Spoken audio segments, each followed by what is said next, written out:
As Maximo mentioned, I'm going to introduce the briefs, this collection of 15 briefs that we have. I'm going to do it by talking really more about the issues and highlighting some of the lessons learned that the briefs mention. First, before I go on to some of what we've learned about how to insure the poor, it's worth putting a slide here to explain why we're talking about this in the first place.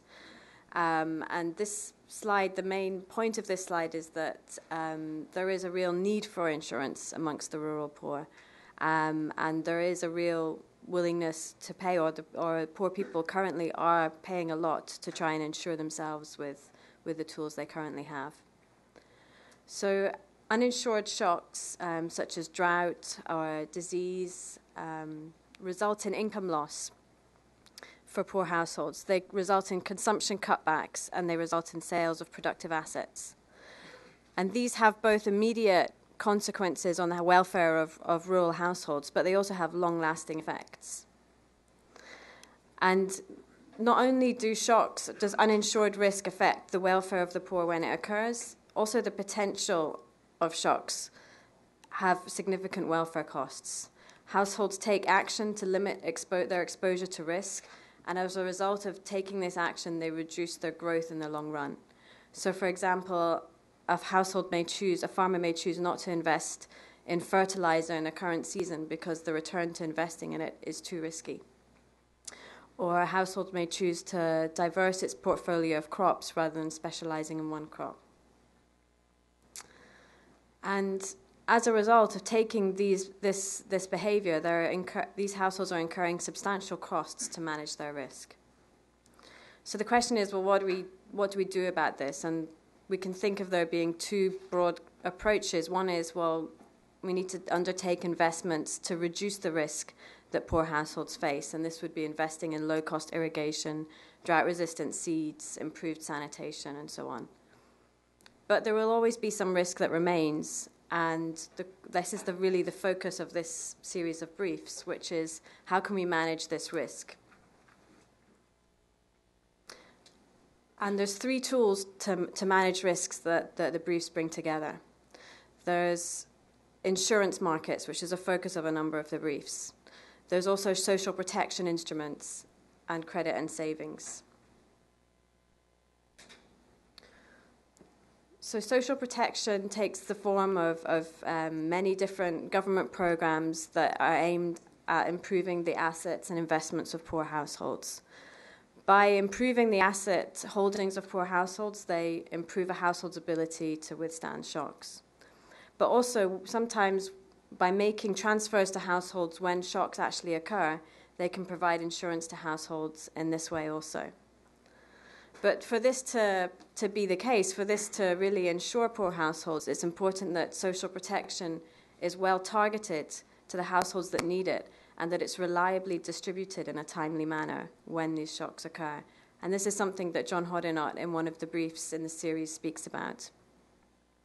The advantage of social protection is that it can target the households that perhaps wouldn't be able to purchase insurance through the market. And it can insure risks that are often difficult for private insurance companies to manage, such as widespread disasters that affect very large proportions of the country's population. Credit and savings is also another tool that the series of briefs speaks about. Savings and borrowing are widely used by poor households to protect their consumption from shocks. And there's many tools that they can use, many different types of savings instruments and borrowing. And these instruments can be very flexible. A household can choose exactly when to use this to insure against an event that might be unobservable to an outside insurance company. And Richard Hornbeck discusses a number of the different ways that these tools can be used and are being used by poor households to insure themselves. And then the third set of tools looks at insurance markets themselves. And we can think of insurance markets as having two roles in insuring poor households. First, we can think of it as strengthening some of the other two mechanisms I spoke about, strengthening social protection, strengthening savings and credit. There's a brief in the series that looks at the case of Mexico, which shows how state government expenditures are insured such that there's extra transfers that they receive to be able to make payments to poor households when bad weather events occur. We can also think about insurance markets helping to sort of provide social protection in a way that layers risk, and I'll explain more what I mean by that. It's explained very nicely by an example of livestock insurance in Mongolia. And the way this insurance works is the government provides insurance for very severe losses of livestock deaths, and then above that, individuals would choose to buy additional market-based insurance, which is much cheaper because it doesn't have to cover the cost of these big payouts for when many livestock deaths occur. There's also a brief that looks at how insurance markets can be used to strengthen financial markets to ensure that financial markets do still work when widespread shocks strike. But secondly, we can also think about insurance markets as directly providing products to poor households to insure themselves.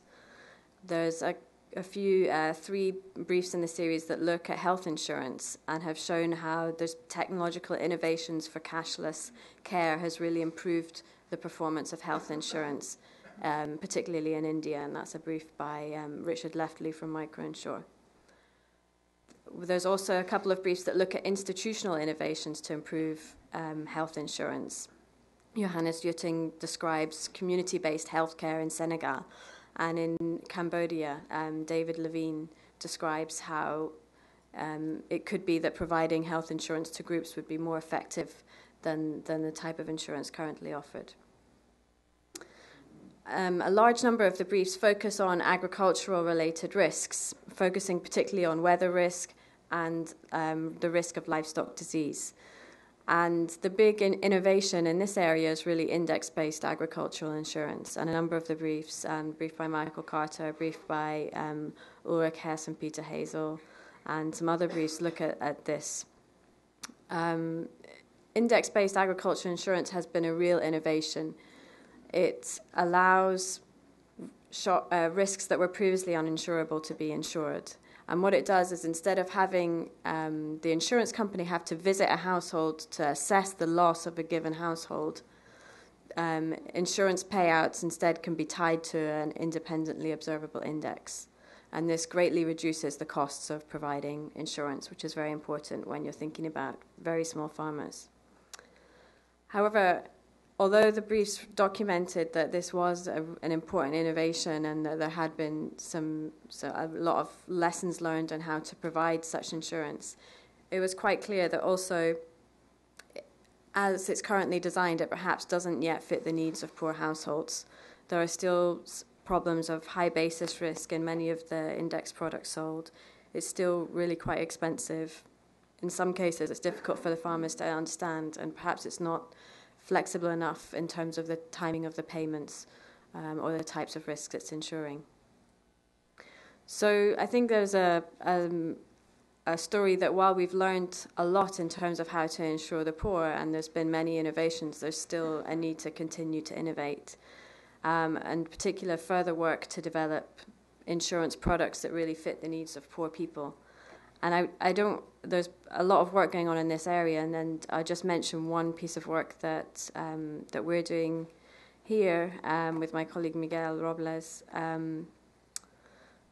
which is that perhaps instead of having an insurance contract, an index-based insurance contract that is typically tied to a specific crop, where the index tries to mimic the losses that a farmer growing a specific crop would face, perhaps we could move to a series of very, very simple building block contracts that farmers could buy as and when they can afford to buy them, and that insure against maybe a portfolio of crops that farmer is growing rather than just for one crop.